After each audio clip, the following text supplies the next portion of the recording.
Did I hear something about a riot? There we go. Riot avoided. You're online riot. This is the Uncanny Omar, and today I'm joined with these two guys right here. This is the Norwegian assassin, Lars Pearson. How's it going, Lars? Good, good. As most of you know, I am Lars Pearson, formerly of Wizard Magazine, currently of Mad Norwegian Press. And as you can see behind me, I've been robbed. All my comics are gone. No, I have not been robbed. I just I'm zooming from the ultra secure location where I keep all the erotic R. Crumb drawings. And before we get going here, I say, Omar, you have been on fire lately with some tremendous announcements. I was very excited to see some of the things you announced, and I worry it's a sign of the end of the world that you announced the X-Men 2099 Omnibus, not because it's bad. I will be buying it. I am thrilled. I am elated, but that it's actually being done. Holy buckets. Holy buckets. The end of the world is probably nigh. I will say that one was pretty divisive. There, dude, where is Omnidog? He is the worst. The show sucks without Omnidog. Wow. Omnidog's #1 fan, Omnidog himself. Safe travels, buddy. Yep. Kurtis, how are you? I'm doing well, thanks. Thanks for having me back. I missed last month, so it's good to be here again.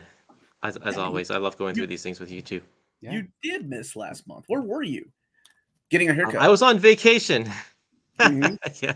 Lame. Have you ever been to Great Wolf Lodge? Have you ever heard of that before? There's one in Washington. I think it's a chain. I think they're all over the place, but took the kids down there. It's like a hotel that has a built-in water park with a big wave pool and water slides and stuff. And so that was pretty fun. Sad to miss this for that, though, you know.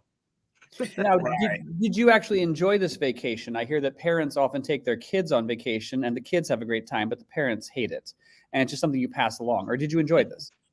I think that really depends on the age of your kids. If they're old enough that they can run around the hotel and the water park by themselves, which 2 of my kids are, then that's fine. And one of my kids still needs to be supervised in the water. And so I kind of hung out with her, which was fine. It was still an enjoyable time. And it was a very hot week, and inside was all air conditioned and in the water. So that was good. Yeah. I've been to the one in Tennessee. I've never been to the one that you were at. What's up? You are watching right now from chemistry class. Interesting. Are we supposed to whisper so you don't get caught? And Omar, any hope for us getting a slot Spider-Man Omnibus #1 with a brand new day Omni? I now have a lot of hope. That was one of my favorite announcements, was the brand new day. And X-Men was one of my favorite announcements. It was just, I knew I told a little bit of behind the scenes that I was filming, and I wanted to have a reaction on camera of what the book was going to be about. And I had to redo that because I had to call to make sure, is this correct? Because anticipation for this book has been high for a long time. And a lot of us have mapped it out in our heads and what's missing. And so it was pretty interesting. So I did email David, and they're still looking into it. I did hear back about a couple of other things. Some were no's and some were yeses. So I'll be talking about that as soon as I get a full list of what's been added to these upcoming Omnis. So thank you all for joining me. That was a really fun. I actually made that to not have fun, but to kind of get ideas of how to approach this, because I saw a lot of people were unhappy, but not everybody was agreeing on the same way to make them happy. Mm-hmm. Does that make sense? Like, some people wanted 1 book, some people wanted 2 books, some people wanted no books added. That's perfect. Some people wanted all the books added. So it is. Are you saying you can't satisfy everybody? One at a time, Lars. One at a time. I'm in my 40s now. Gotta go a little slower. So today we are going to be looking at the solicitations for December. So thank you very much to David Gabriel and all those fine folks at Marvel for sending us advance notice of this. This will be available everywhere I think they do it the 3rd or 2nd week of the month. So come the week of September 15th, you'll probably see this online everywhere, along with the comic books. This is just collected editions. Yes. So this will have the covers and the prices and the content. Yeah, thank you very much. This is one step closer to getting them to your hands, but also they have changed some things in the past where they've added some books. Like Wolverine, I think Volume 2 was one of the ones that had already solicited, and then the last minute they added the 4-issue miniseries that I was hoping they would add, and they did. So let's go ahead and start this party. You ready, Kurtis? You got a lot to make up for we're missing last time, buddy. Okay, I'll try and make some informed comments. Kurtis, that's what I want to hear. Kurtis, are you having a Proustian head rush of excitement here? Oh yes, definitely. Feels like I just had 3 Slurpees in a row. Let me know if that's big enough, everybody. Do not take my words out of context. Oh, really quick. This is a great question. How do you manage to deal with intense opinions, Omar?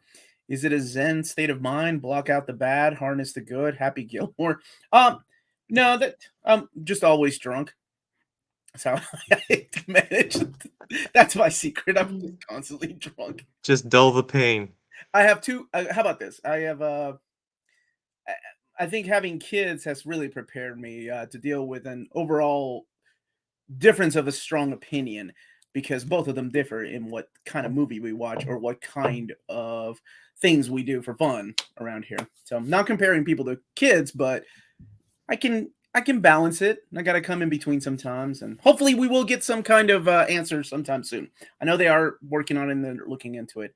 So kicking it off with Superior Spider-Man, one of the top most wanted omnis for a lot of people. Yeah. And I'm sure even some of them trickle into Kurtis's Epic group that are like, hey, when is this coming out? But here we go. Superior Spider-Man Omnibus Volume 1. Those trade paperbacks that came out several years ago are long gone as well. So if you didn't catch those, this is the way to go, I guess. Unless I guess they could always release them as modern Epic formats, right? And they might. This is one of the more prominent stories of the last decade, so it would fit right in. Yeah, I know a lot of people have been looking forward to this one, so very happy for you all. And the thing that I noticed right away was it's a Volume 1. Mm-hmm. Because there is material for a Volume 2, because he's been following up that series in miniseries and crossover stuff. So I have strong opinions. Why did they pick these covers? There are much better ones. Well, to your right is Joe Quesada. And I don't know if that Joe Quesada is going to be a wraparound cover, because we've seen those before, right? Like wraparound covers, and then later on they change them into just a landscape cover that's on the front. So I don't know. And Ryan Stegman was the main artist on the book. Quesada, because it was Quesada, right? Mm. I don't know why they chose those covers. That is above my pay scale to get to know why. But it does contain, let's look at the content, 698 to 700, which finishes out that particular story arc. And of course, that all leads into Superior Spider-Man number 1. Yeah. So this collects all 31 issues and the 2 annuals. I will say that was really cool that they used, it was Steve Ditko's unused cover as a variant for the 700th issue of Amazing Spider-Man. So that was one of the covers for the oversized hardcovers too. I don't read that much Spider-Man, and even I quite liked this. I mean, Dan Slott does have an ability to pick a direction and go in it, and you might not like it, but it's compelling. I'm looking forward to this as well. This is going to be hard. Which one I'm looking forward to the most this time around? Hulk Maestro by Peter David Omnibus volume. Well, this is no volume. This is just all the Maestro. So this is one that I announced with Peter David Omnibus Volume 5. And I thought Volume 5 was going to be called a companion, but Hulk Maestro is going to be all collected in here. So you have Future Imperfect. So it does just a little bit of double dipping, because you'd also have Incredible Hulk 460 to 461. Is that Ghost of the Past storyline? I think that's what that is. Captain Marvel 27 through 30. Thank you, Kurtis. Spider-Man 2099 9 through 10. Future Imperfect 1 through 5, and then the Maestro series. War Impacts World War M, Exiles 79 and 80, Abominations, which has never been collected anywhere, the 3-issue miniseries, and then material from Hulk, Broken Worlds, and Secret Wars Battlefront. So there we go. I'm jubilant about this one. Because the Maestro started noodling around in different books, but even just to collect those recent Peter David miniseries, the 3 Maestro kind of retro series he did, I think this is terrific. Yeah, I'm quite pleased with that one. That one makes me happy that all that stuff's going to be collected in one place. I mean, did I want just one companion? Of course, but then part of me also doesn't want Peter David to ever stop writing comics. No. Goodness, no. Loki, God of Stories. This had another title when I got it from David. I think it was the Lord of Lies or something like that. It was different than this, and then they changed it at the last minute. But here are your 2 covers. You have the Frank Cho cover, and this is, oh my goodness, Oscar Yildirim cover. That's the standard edition. That's the one from the miniseries. But really what's in here that, oh my gosh, it's just amazing to have all in one is the Agent of Asgard. If you've not read that stuff is phenomenal. You also have the original Sin, so it's the 10th Realm story arc collected in here, all 5 issues of that. Loki, which predates the movies, so that's pretty cool to see that in here. That's the one with oh my gosh, I cannot remember who wrote it. It was Ezra Ribbich, though. Was it Rob Brody that wrote that one? Vote Loki. It's in the credits there. Yeah, I think it was Rob Brody that wrote it. Vote Loki, Loki 1 through 5, Avengers, Loki Unleashed, and material from All New Wolverine .1. Or all new Marvel. Wolverine's on my mind because somebody suggested maybe they could add the Wolverine miniseries that has them together. It was after his return. So this content is kind of the reinvention of Loki, right? He becomes a kind of they really turn him into different characters starting with these stories.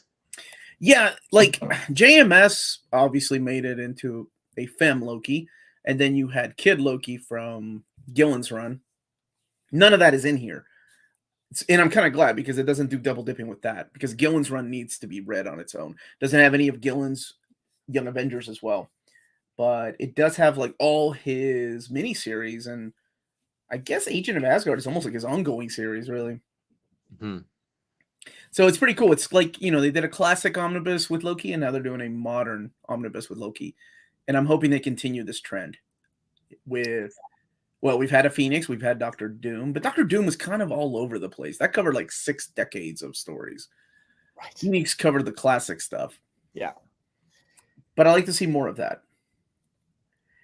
We have one of my favorite Deadpool story, and that's Deadpool and Cable Omnibus, even though the title is Cable and Deadpool. Right. So it collects Cable and Deadpool 1 through 50, the Great Lake Avengers Summer Fun Special, and then material from Deadpool 27. That's the 2012 series. Fabian Nicieza, and a lot of artwork in here. Patrick Searcher, Riley Brown. Who was it? Mark Brooks did some of the early stuff because Udon was doing the colors.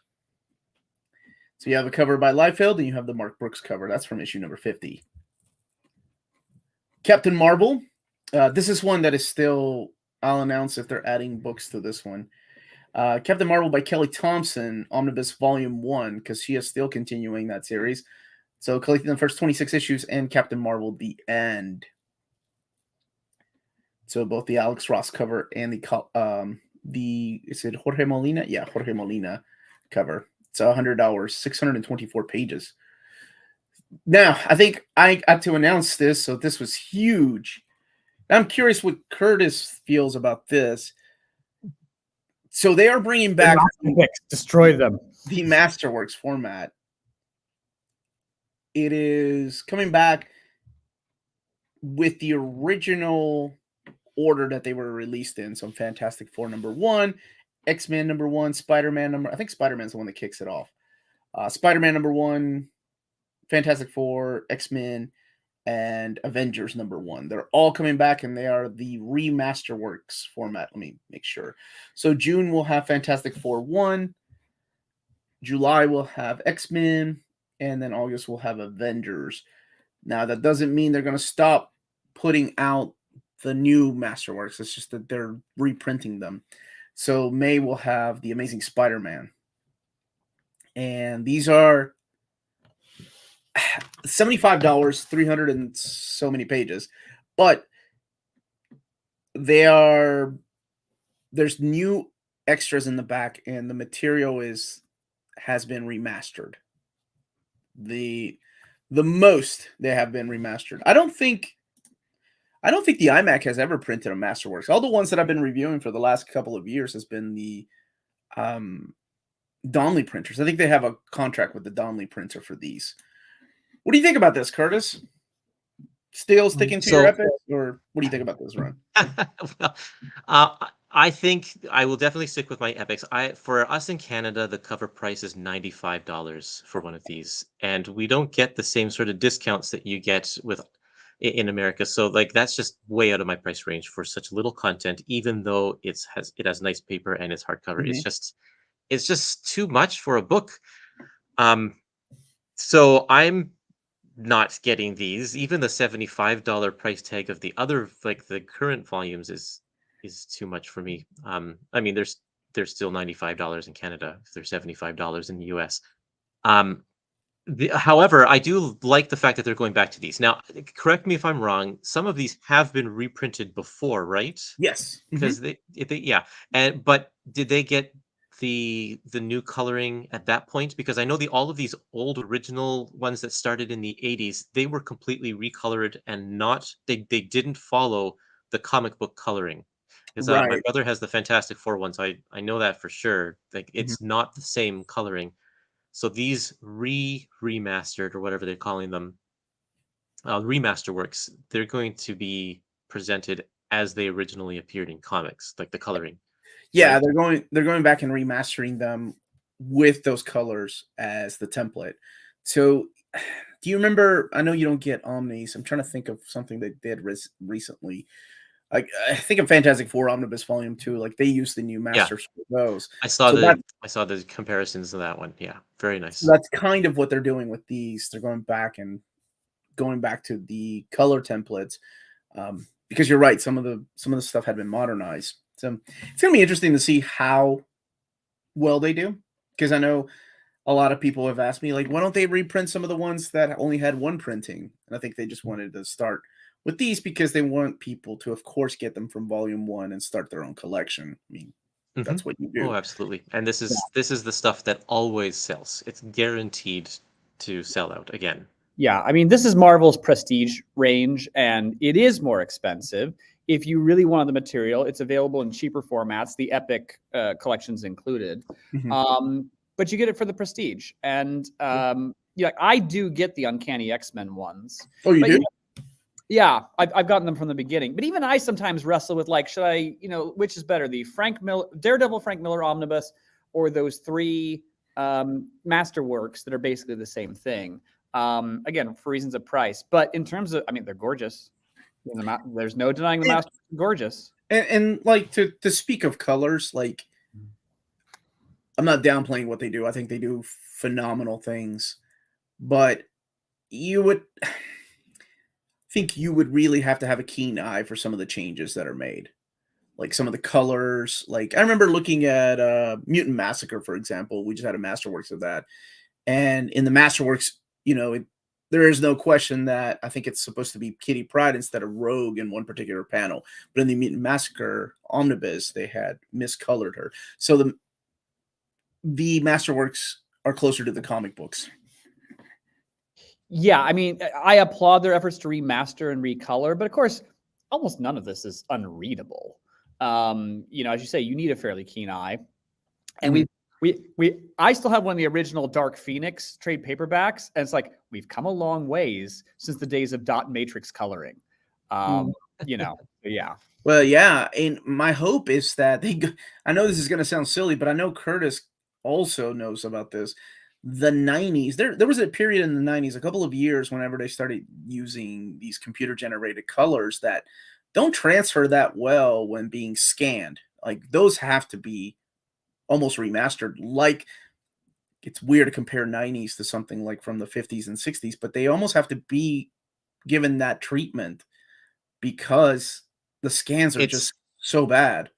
it's a lot harder than that because with stuff from the 50s, 60s, 70s, you can isolate the black line and strip away the color, and Mhm. it's all flat colors. It's all you just like something's red, something's blue, something's purple. It's like all of that.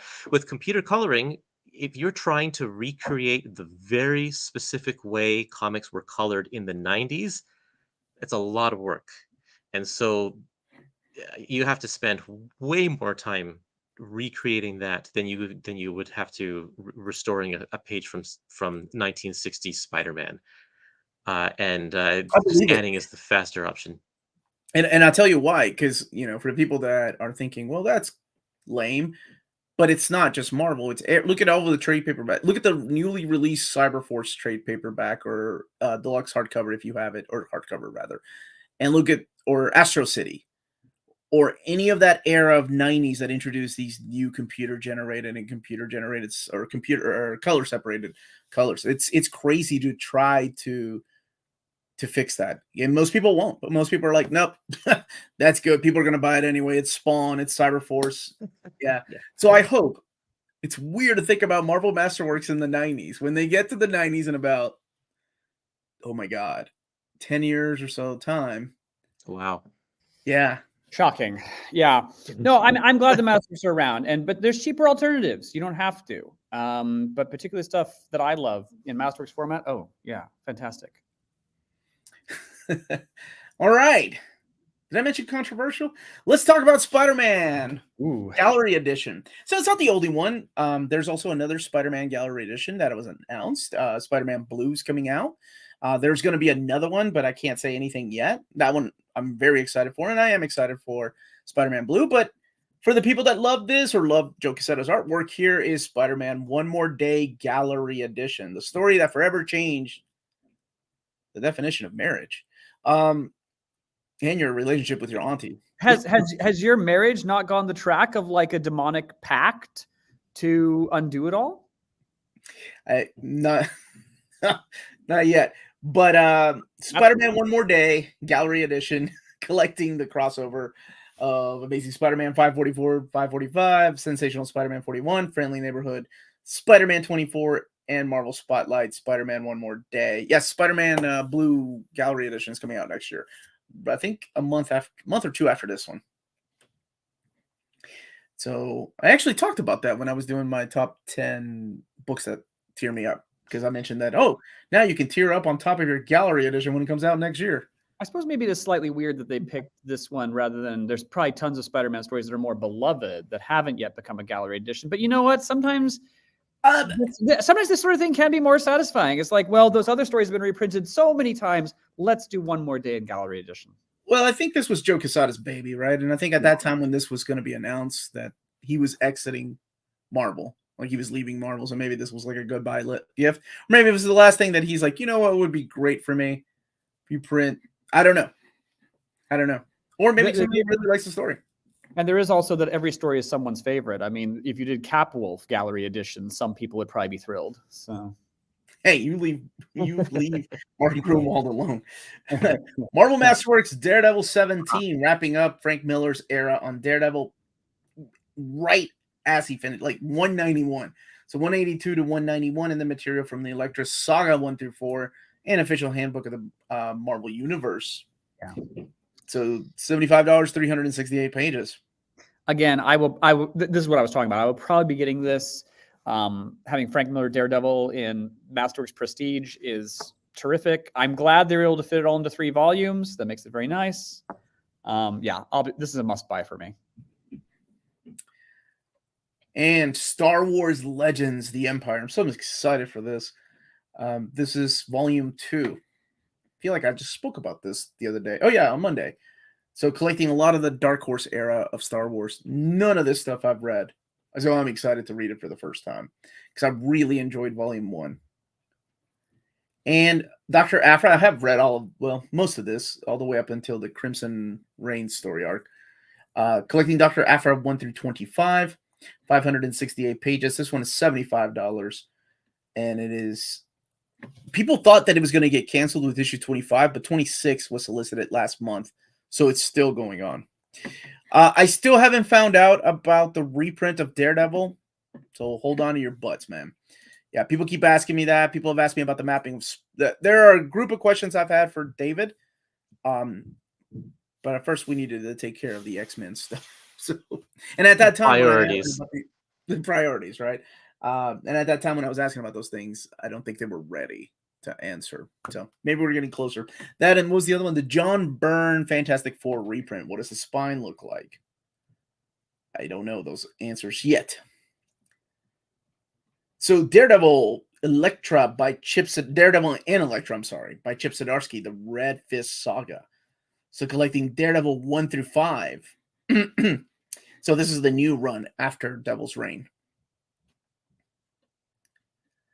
And Captain America, this is the new series. This is the Sentinel of Liberty. Colin Kelly, Jackson Lansing, and Tochi. Oh my gosh, why did I even try that? Onyebuchi? Buki? Okay. Who are the artists, Lars?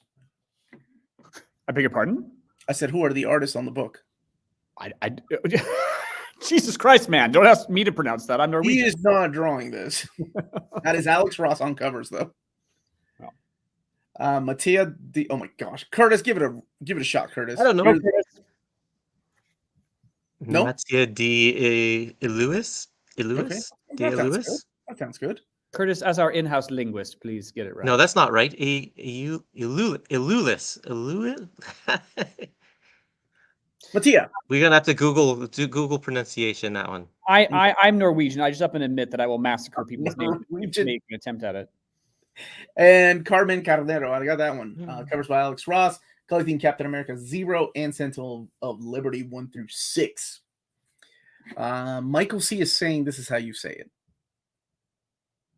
Euelis. Avengers, more Jason Aaron Avengers, Earth's Mightiest Heroes, History's Mightiest Heroes. Oh, hence all these characters. Okay. My gosh, Jason Aaron's run on this is 62 issues he's written. Been on there a long time, yeah. And he's done the miniseries. Wow, he's been there quite a long time. Eternals, history written in blood. Yeah, this was quite good. I haven't read. These are one shots, right? Yes.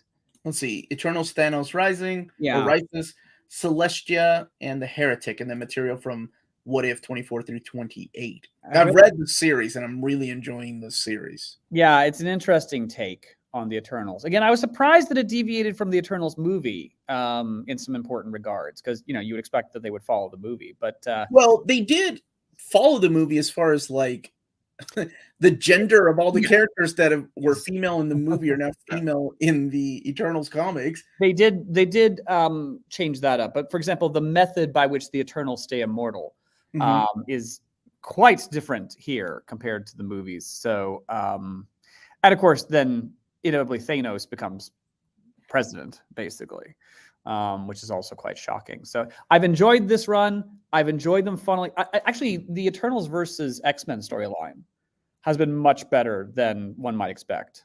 Well, I've enjoyed his X-Men and I've liked his Eternals, so I can only imagine that's going to be great. Exactly. So Eternals 1 through 12, the one-shots and Axe Omnibus coming, I don't know. I haven't even seen the Axe solicitation for the trade. So maybe. I would think so. They've been doing a really good job of putting out modern stuff like that in omnibus format, like pretty quick. Yeah. They put some thought into Eternals versus X-Men, which is more than you can say for some of the previous Heroes versus Heroes storylines. Okay. I've been impressed by how they made that work. Because if you're going to make heroes fight heroes, you have to kind of set it up properly and give them both good reasons to fight. And yeah, this was a good one. I don't even think the movie's that bad, but man, it's not good enough to change the comic characters to fit it. I will say, though, the way that it's done makes sense when Eternals are reborn. Yeah. That makes sense. It's not like one day Ajax wakes up and is like, hey, I'm a chick now, right? Like, it wasn't like that. It was done actually in a pretty cool way. I'm not going to spoil it, but I really liked his run. Demon Days, Peach Momoko. I really enjoyed this. My wife and I, we did an overview of this and had an argument over one of the characters that I don't want to spoil because there are characters in here that have a 616 counterpart. And we were like, I was like, yes, it's that character, obviously. And she was like, no, it's not. She went on the internet and proved me wrong. So that sucked. But I like, have you all read this stuff? No, it looks fascinating though. It's really cool. It's really cool. Like you've got a story in here. I mean, they're alternate realities, right? With her beautiful artwork. I'm sure it's great. I've not read it just because I've not had time. Edge of Spider-Verse. So I heard that Dan Slott is about to wrap up the Spider-Verse stuff. So maybe that's why they couldn't fit it all into that omnibus. So maybe we're going to get like a volume 2 of that Spider-Verse Omni. So this collects the Edge of the Spider-Verse 1 through 5 with all of these creators in here, including Carlo Pacheco, who was writing Spider-Woman. That was a fun series. These are always fun. I really enjoy Edge of Spider-Verse. Just seeing the different versions, it's always good. Oh, I thought you were talking about Iron Cat. Iron Cat, I have not read. I don't know anything about this one. I love Jed McKay. His run on Black Cat has been phenomenal. I'm glad it's getting an omnibus. And this is the 5-issue miniseries of Iron Cat. Have you read this, Lars? No, again, it's just one of those that falls beneath my radar. I mean, because again, I commit to basically reading all the X-Men titles. And that's how you open the bid, you know, and there's other stuff I read. And eventually there just isn't time. Yeah. I don't know who's in the Iron Cat armor, so I'm not going to read about it. It could be her. Maybe not. Strange Academy, Year 1, trade paperback, collecting the the first 12 issues of this series because it is ongoing. Hey, I just answered that a little bit earlier. I said not yet. Remember, I had to ask about X-Men first before I get my head cut off. We actually know, but we're not going to tell you to achieve maximum torment. Maximum torment? What are you, a 90s Spider-Man series? Oh, I'm completely lying. We don't know. Okay. Yeah. Hey, Maximum Torment. That does sound like a McFarlane. Oh, he wrote Torment. That's what it was. Strange Academy 1 through 12. Scotty Young, Humberto Ramos working on this book. My kids and I love this stuff. This is good. And this is Thick Trade, Year 1. Gambit. This is the Chris Claremont and Sid Cotine? Oh my God. 5-issue miniseries from 2022. It's got Wills Portacio on the cover, who was one of the first people to draw Gambit. Yeah. And of course, it takes place during the young Aurora and Gambit era. Mm-hmm. There's a few miniseries that I've just, again, for reasons of time and efficiency, I've decided to read when they're collected. So this and like Wolverine Patch, I started reading Patch. I'm like, I'll just wait for the collected edition and read it that way. So I will read this when it comes out in collected form. The Hellfire Gala. Yeah. So this is the Hellfire Gala, the new Hellfire Gala, right? Yeah. So this is X-Men Hellfire Gala 1, Secret X-Men, X-Men Unlimited Infinity Comic 50 to 55, Hellfire Gala Confessional Strips, Amazing Spider-Man number 9. What? One of these does not belong. Free Comic Book Day 2022 Avengers X-Men. But then again, people have asked me what I thought of something, and I'm like, I haven't read something. I'm waiting for the trade, so I don't know what you're talking about. So not a hardcover for this one. Right? $24.99. A bit strange. But then again, I don't know if this is just the first part. I don't think so. But yeah. Star Wars Bounty Hunters Volume 5, The Raid on the Vermilion. Ethan Sachs continuing to write the Bounty Hunters. This is issues 23 to 28. Okay, let's talk about this one. This is Genevieve Bell, Captain Marvel. So this is the new series, the new miniseries, correct? Mm-hmm. How was this? Because I've been wanting to ask. I read the first 2 issues and enjoyed them. Okay. Peter David and it's reliably good. It's slightly regretful that it appears this is not going to be in the omnibus. And again, one doesn't wish to be ungrateful.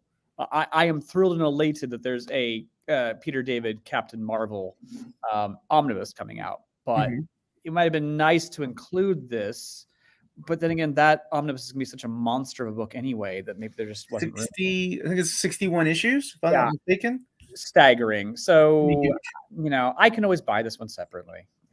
But yeah, I've been enjoying it. Well, I hope they give us also like the legacy era of his character, because that's not in the omnibus. They can give us like a big thick trade of that era. And wild cards. Okay, I did not see this one coming. George R. R. Martin's wild cards, drawing of cards. Kurtis, tell us a little bit about this. I know nothing about this one. Gosh, dang it, Kurtis, you're on this show for two specific reasons. You're the biggest George R. R. Martin fan I know, and you're the only one that knew what wild cards was. All right, wild cards, the drawing of the cards, 1 through 4. I do like Paul Cornell, wrote 2 of my favorite episodes of Doctor Who. Actually, my favorite episodes of Doctor Who were written by Paul Cornell, who went over to did Captain Britain, MI-13 series, which was excellent and way underrated. Mike Hawthorne. I don't know what this is. So I guess he, instead of Winds of Winter, he was writing wild cards. But I seriously doubt. I always wonder. They sporadically will do these novel adaptations, right? And I never know how well they actually perform. But they keep on doing them.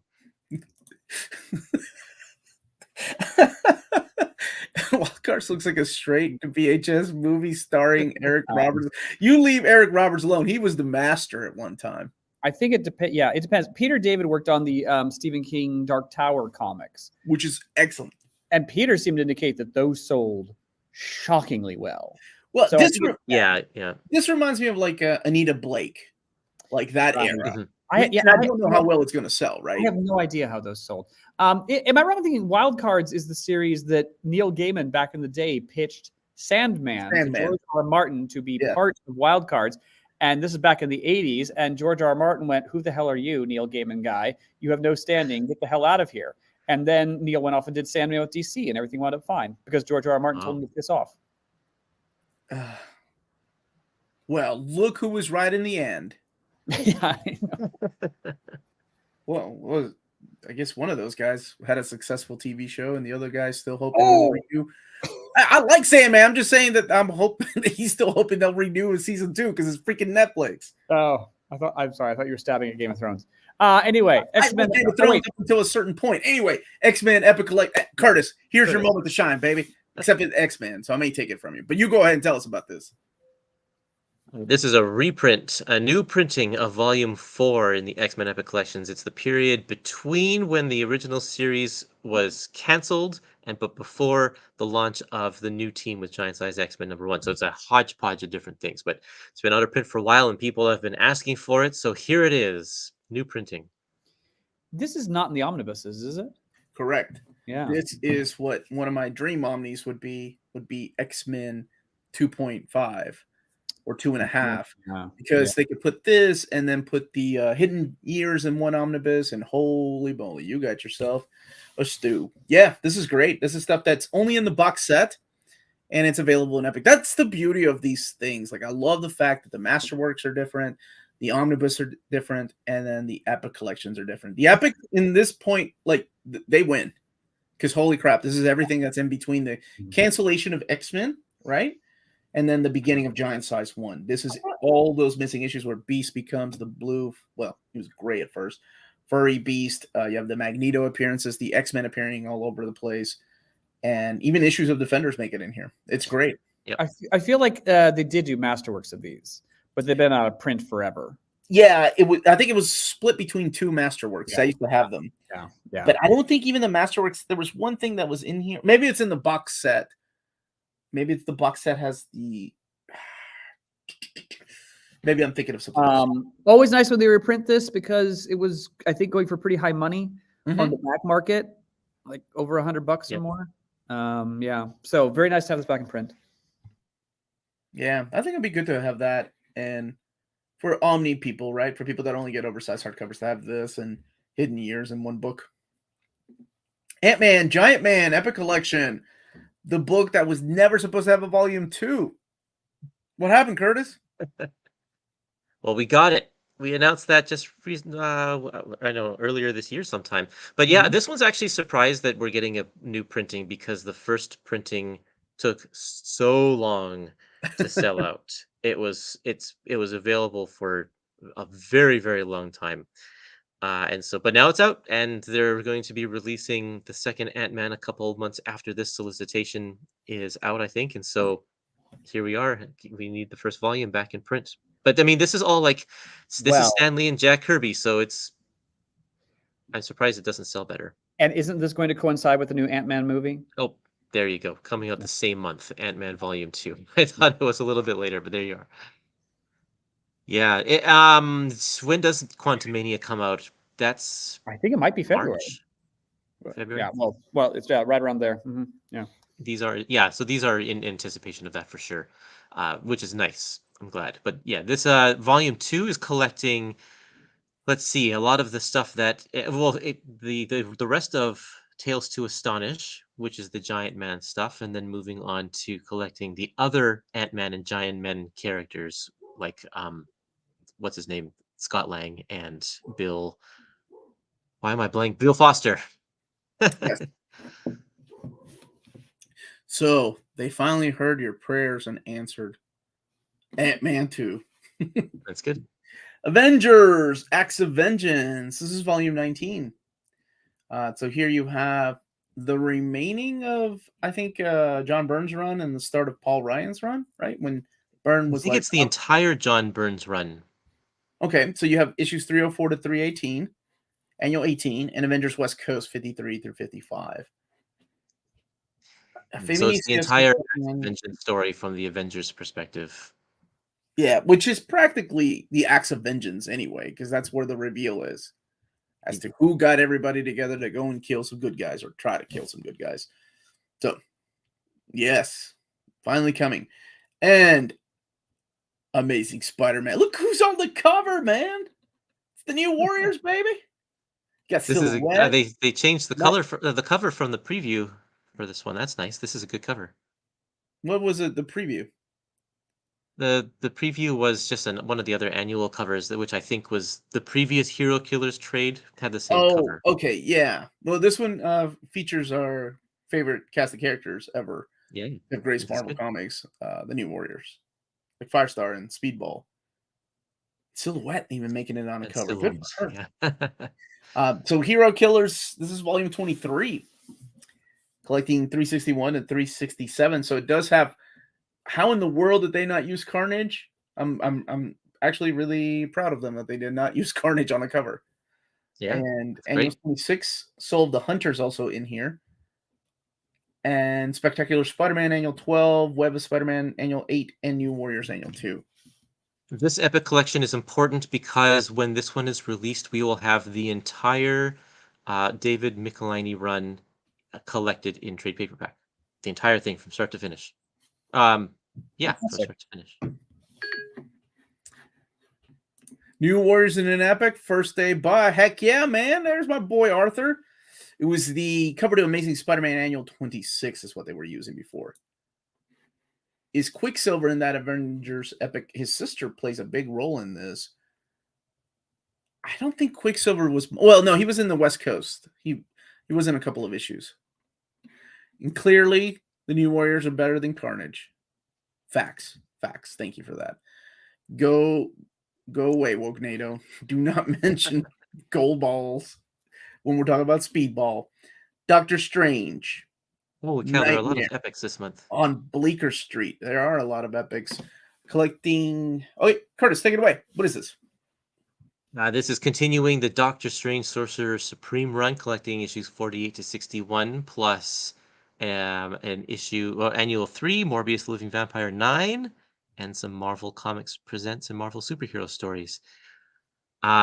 This is the what is it? Infinity Gauntlet? No, Infinity Crusade. This is the Infinity Crusade stuff. Yeah. Mm-hmm. And then the Morbius crossover was introducing Doctor Strange into the whatever the dark Marvel universe. What was that called? Midnight Suns era. Yeah. It was the Midnight Suns era, and then they labeled it Marvel. I think this is right before Marvel Edge.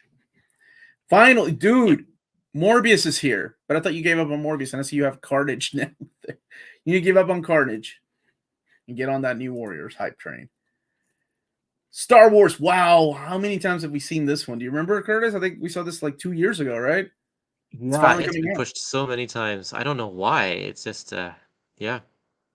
This one, the Menace revealed, collecting the 1998 Star Wars series 36 to 45, and I can't remember if that's the end of that series or if there's more after it. I don't remember. But anyway, this one also has the Jedi Quest numbers 1 to 4 and Jango Fett and Zam Weasel one shots.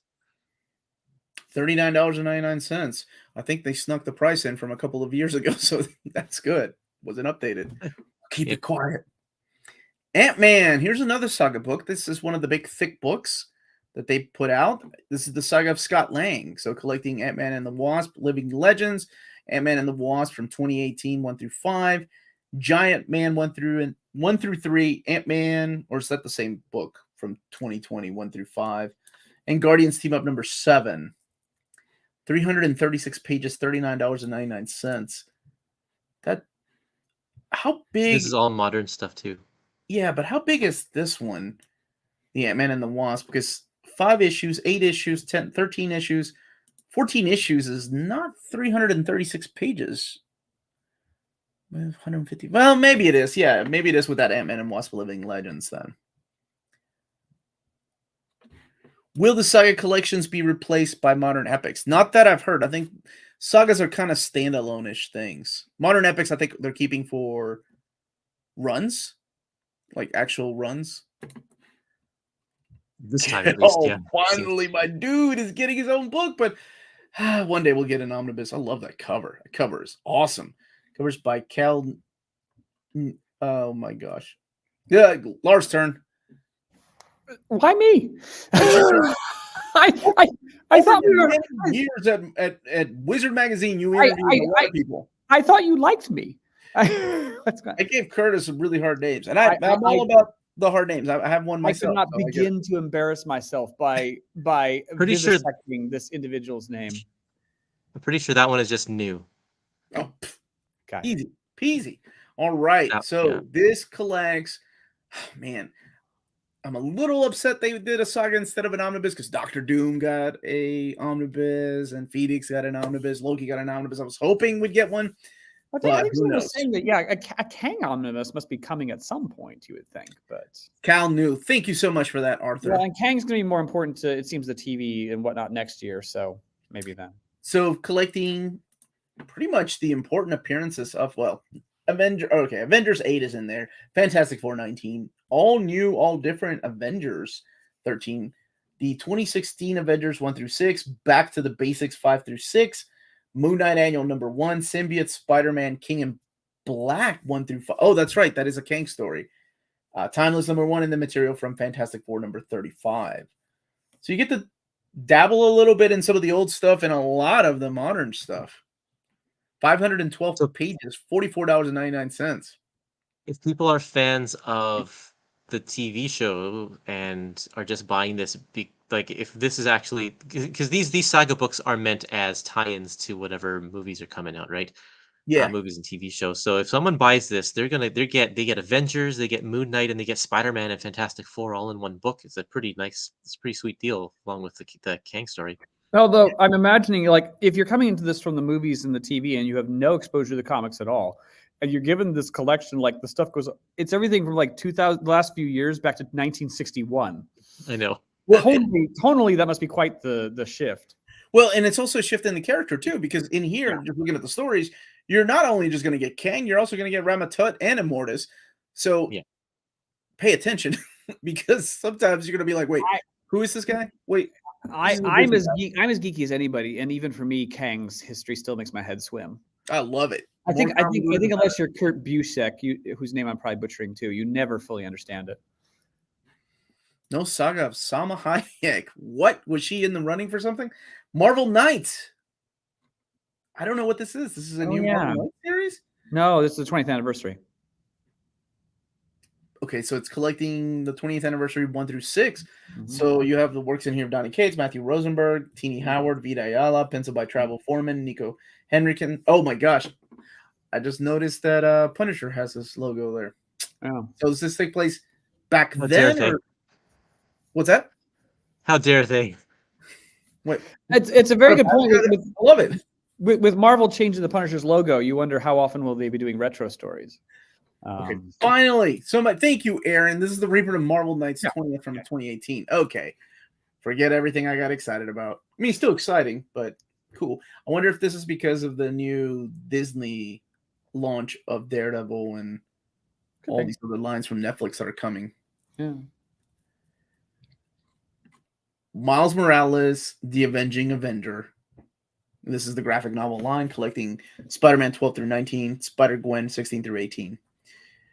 And for the first time, before Iron Man, Captain Marvel is getting a mighty Marvel Masterworks. I'm going to say it again. Before Iron Man. Who is, to a lot of people, you know, from the movies, like he's the headliner of Marvel. To people that read comics, not so much. No, isn't that interesting? Yeah. Seriously. It's always been like that. You know, there are, and I'm not saying not it's everybody, but there are some people that are fans of Iron Man asking me about the potential of an omnibus coming out with more Iron Man stuff. And it's always the same kind of answer. Like, I don't know. That's kind of a tough one. But yeah, we're getting a Marvel or mighty Marvel Masterworks of Captain Marvel. Classic stuff. So Marvel Superheroes, his first appearance, 12 through 13, Captain Marvel 1 through 7, and not Brand X. Kurtis, I know you know that one. Not Brand X. That face. That's awesome. That's how you got to say it. You have to say it with the face. It makes it sound like you're visiting the Castle Og. That's the Robert Downey Jr. effect. Yeah, it is. Yeah, I want a Captain Marvel Epic Collection. And Marvelverse, Ant-Man, and the Wasp. Again, front-loading the movie. So these are the smaller case books. And sorry, I was distracted by Venom right there. And is that a Rob Liefeld Black Widow? I think it's a Rob Liefeld Black, or is that's Black? Okay, sorry. I'm just looking at what they used as a background. Pretty interesting. You're having a stroke, man. No. So this is the smaller case books to introduce people to the Marvel comics if they're fans of the movie. They're like $9.90. All right, let's go back to the beginning to do a quick little recap of what's being offered here, and then we can talk about our books that we're most excited for. Superior Spider-Man Omnibus, Volume 1. Hulk Maestro, rather, by Peter David. Omnibus. Loki, God of Stories Omnibus. Deadpool and Cable, the newest printing. Captain Marvel by Kelly Thompson Omnibus Volume 1. And here's all the remaster works with the dates of June, July, actually May, kicking it off with Spider-Man, but also June, July, and August.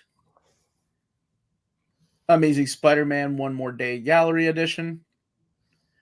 And we have Marvel Masterworks Daredevil Volume 17, wrapping up that Frank Miller era.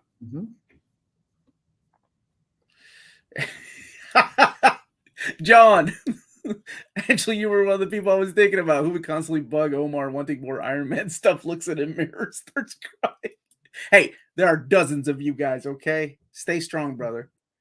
Remember, soft weeping is okay, but shrieking and screaming is just right out. It's undignified. I think you'll get an Iron Man Mighty Marvel Masterworks before I get an Nth Man Mighty Marvel Masterworks.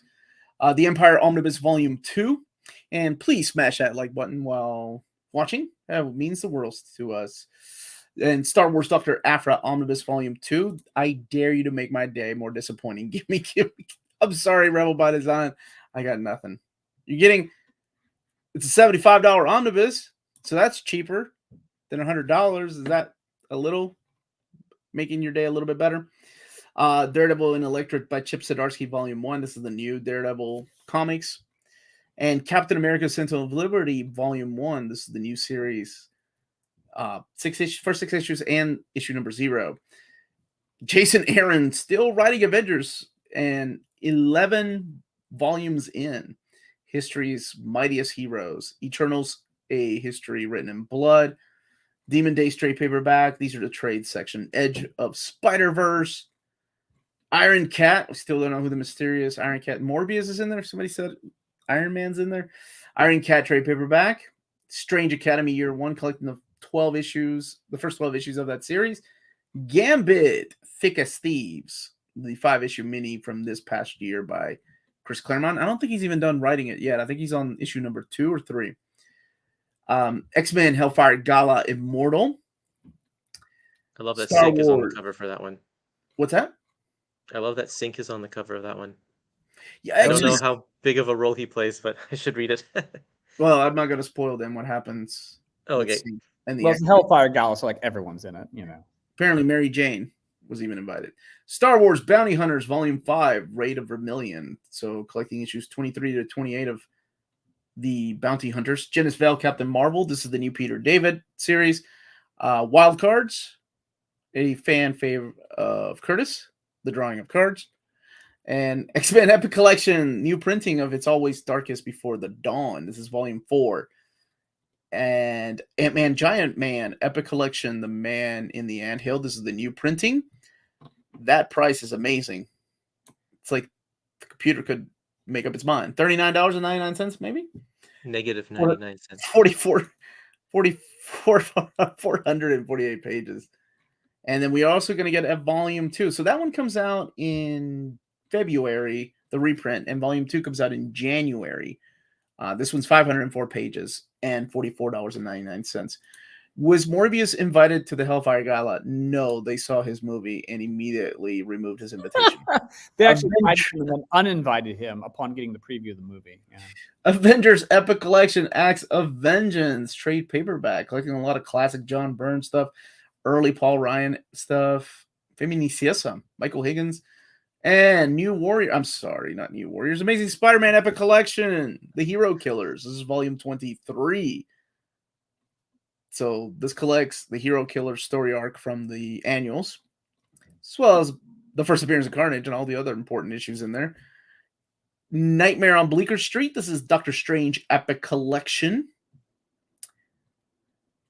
And Star Wars Epic Collection, The Menace Revealed. This is part of the Legends Epic line, so the Dark Horse era.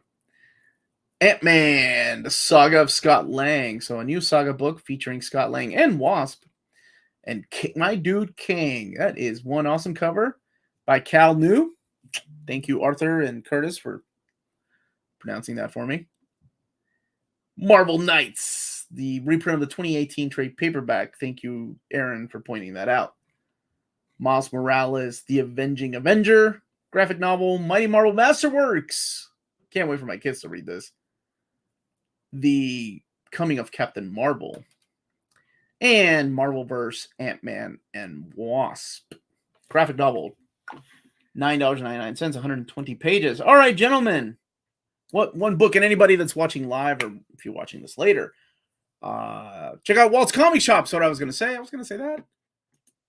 Walt's Comic Shop. They're out of Berlin, Germany, and you can get your books there with the cheapest prices for all EU countries. Flat rate shipping of €11.90. Put in your mint condition checkout, you get free shipping on your next order of €50 or more. And that's Walt's Comic Shop, your reliable source for omnis and premium collected editions in Europe. Ting, as my wife likes to say or sing. All right. Gentlemen, what is one book you're most excited for in this catalog or in this solicitation? Canadians first.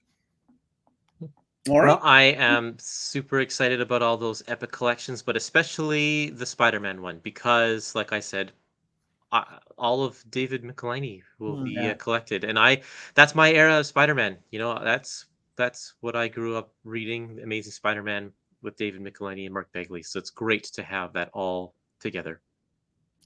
I'm going to be clicking through the comments here in a second, but that one really stuck. I'm really proud of you. That's awesome. That's a great choice. Lars, what about you? What's the one omnibus, or I'm sorry, epic or trade paperback? What's the one book you're excited for from the solicits? Again, perhaps dating me, Maestro, ominous.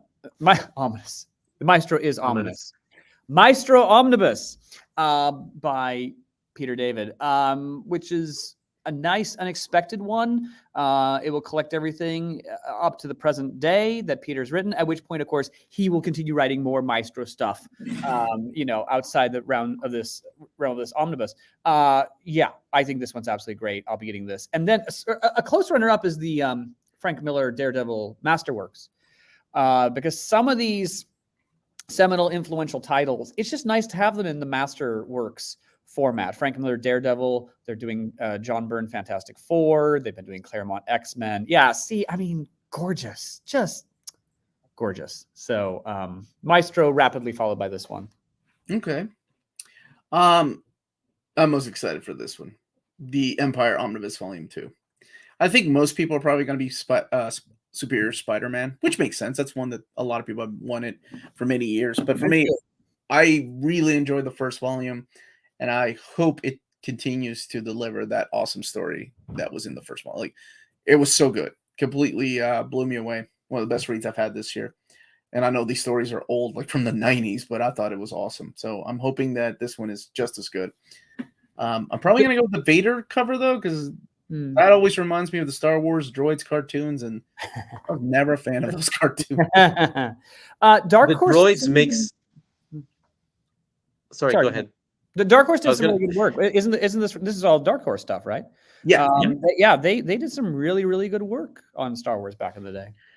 Droids is going to make up a big portion of this omnibus, actually. Yeah, I see that. There's like an 8-issue mini, a 6-issue mini, and then a droid special. So I mean, they very well could be amazing. So, and that is seconded by, I really like Kelly Thompson's run on Captain Marvel, and it gives me hope that we'll get something like her Hawkeye run in omnibus format.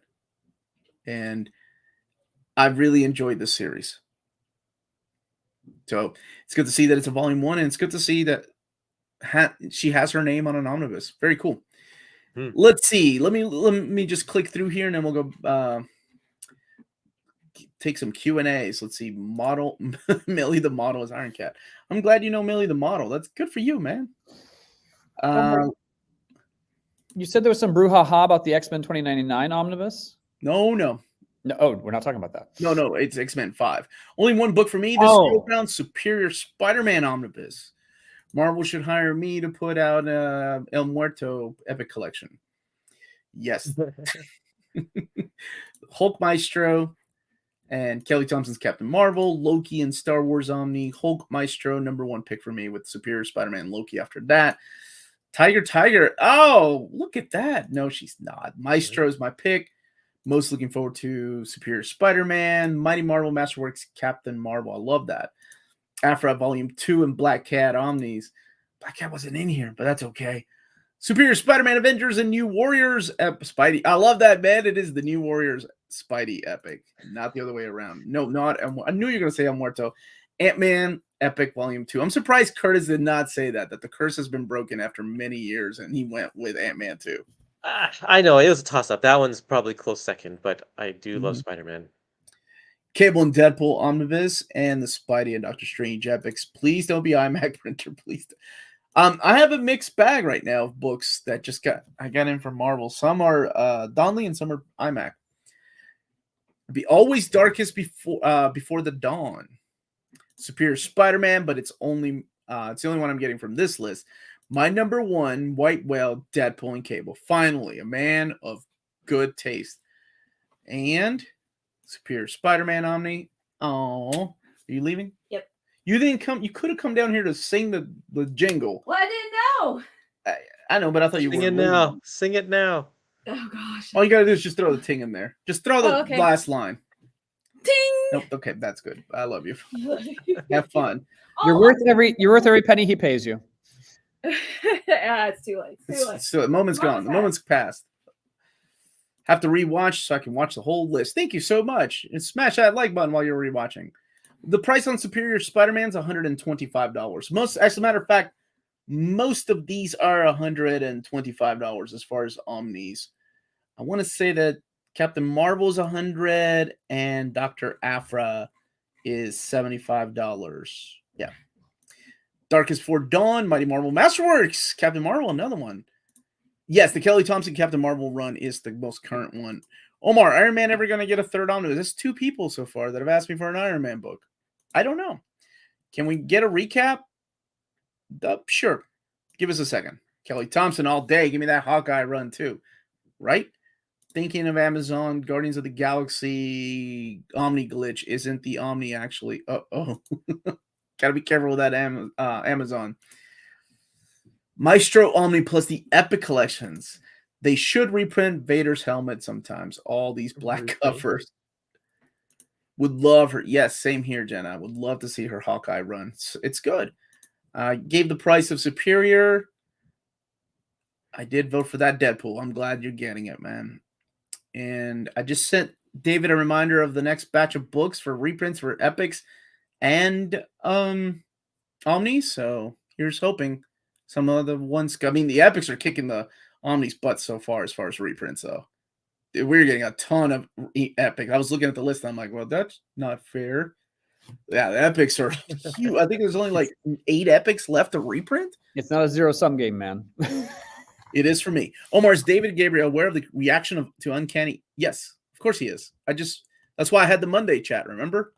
The Monday stream was everybody was giving me ideas, and I've sent the email. If you want to see what email I sent him, look at the comment. I pinned it on the Monday stream of it was supposed to be the after party, but it became more of a therapy session for a lot of us. It really did. It was good to get it off our chat. Cheaper than therapy, I hope. But yeah. Megan Thee Stallion, dude. I just saw She-Hulk. I love Megan Thee Stallion. I've been a fan of hers for was it therapy or was it like a wake?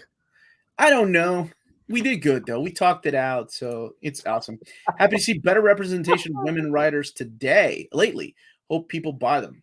Oh, I'm gonna push that Kelly Thompson book. You bet your bottom dollar on that, MFATX. I love that run. I think it's great. This one here, and she's phenomenal in Hawkeye.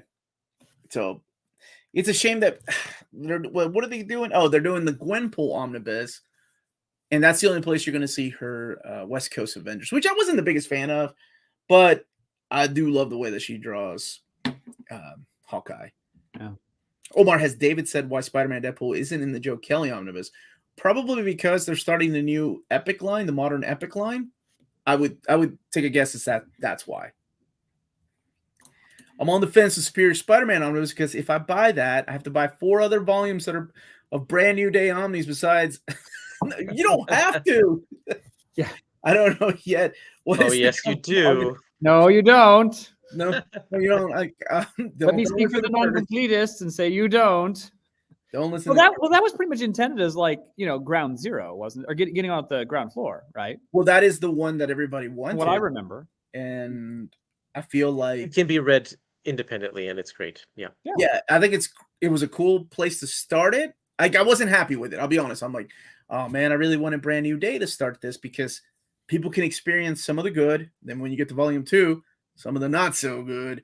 Volume 3 or volume 1 of Big Time. Yay. Volume 2. And then you get to Superior Spider-Man. You're like, oh my gosh, the best thing ever. All these books leading up to this.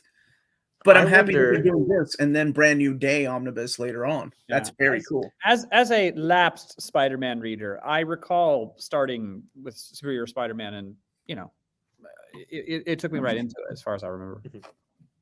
I wonder if this has any ramifications on the upcoming Spider-Man movie that's coming out next year around the same time. Well, it's funny you mentioned that because you would think they might be tempted to do that storyline at some point. Although, well, yeah, I don't know. I think a lot of it does have to do with the Spider-Man movie. I think we're getting a Spider-Gwen Volume 2, the Ghost Spider Omnibus, and we're getting a modern Epic Collection of Spider-Gwen. Yep. We're getting Spider-Geddon, Spider-Verse Omnibus. We're getting Marvel Spider-Man 2099. Yep, the 2099. We're getting Superior Spider-Man.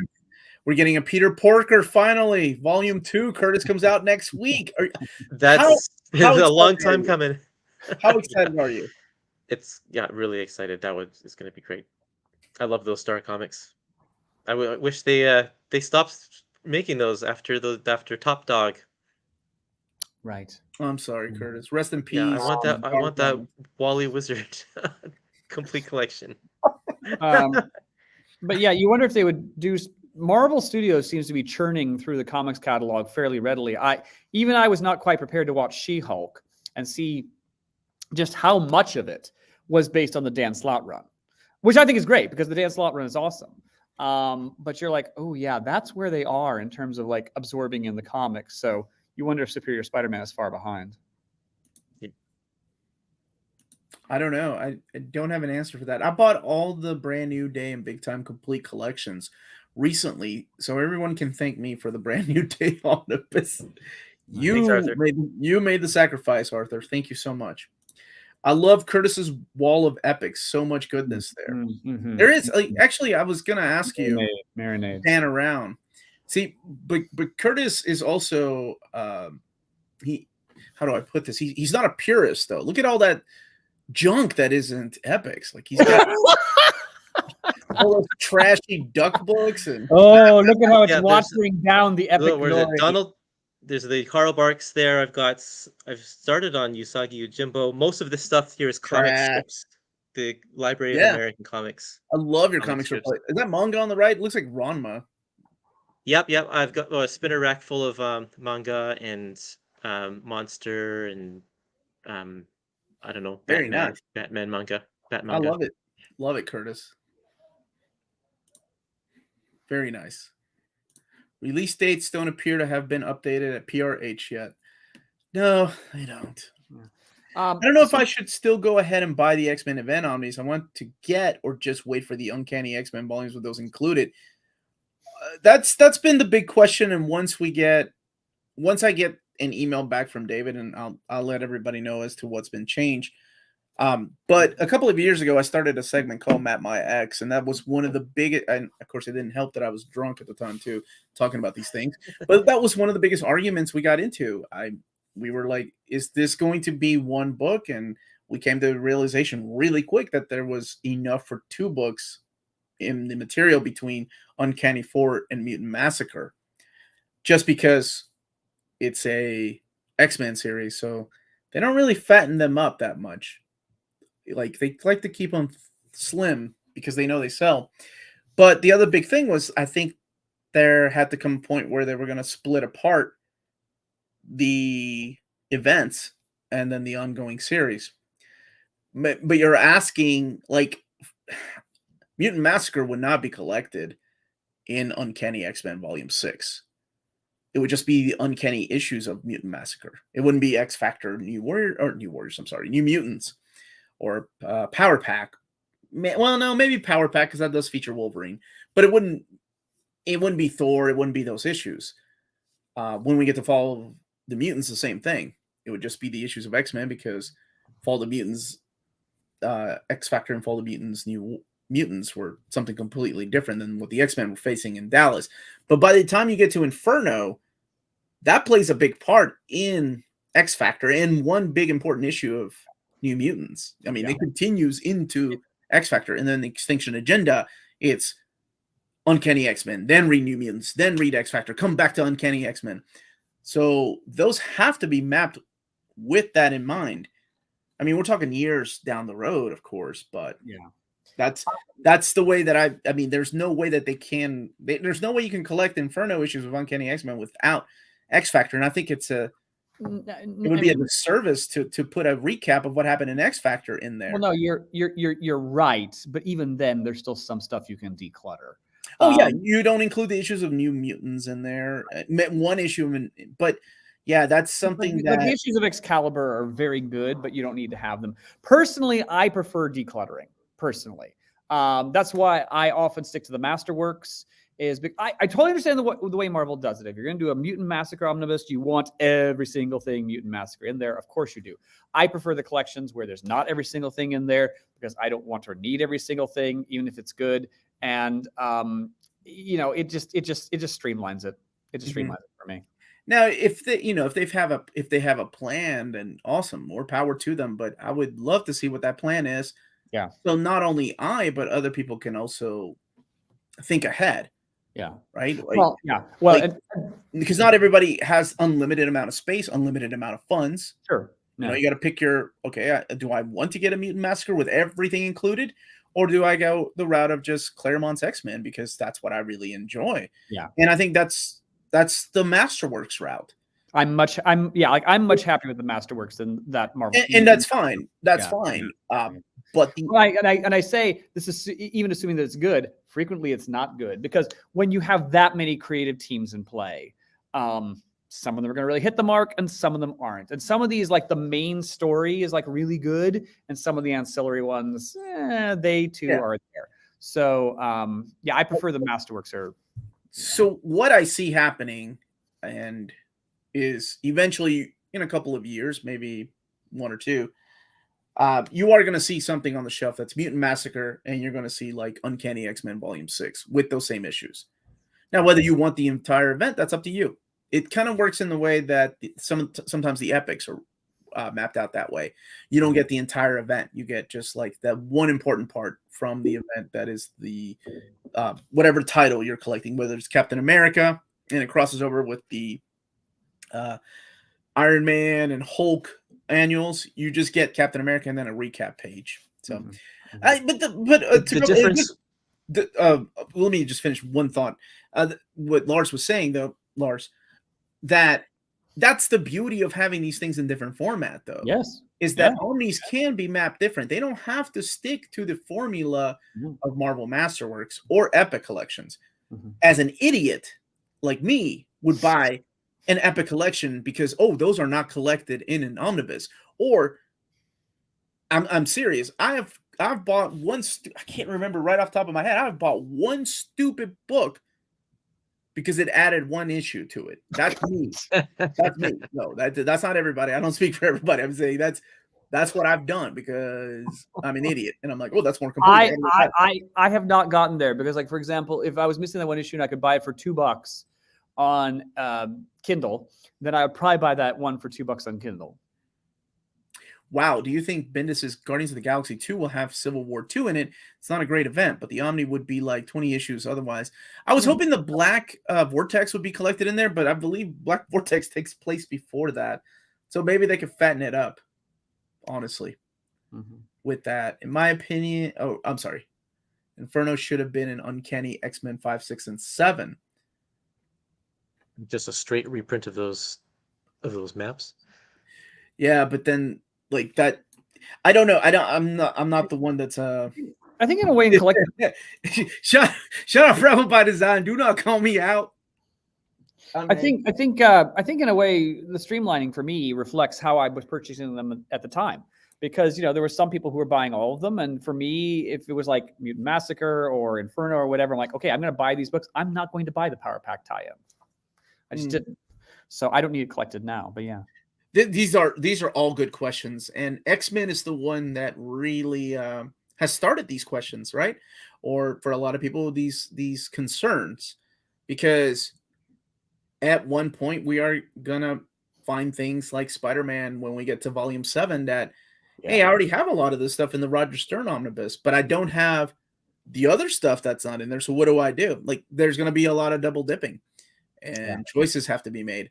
So right now, I don't have an answer, Andrew. He's asking, will Omnis follow the Epic route and eventually include both X-Men and Uncanny?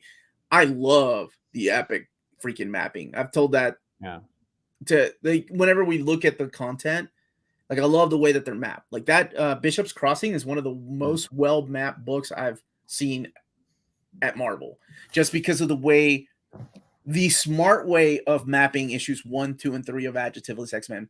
And then where you put in 281, 282, and 283.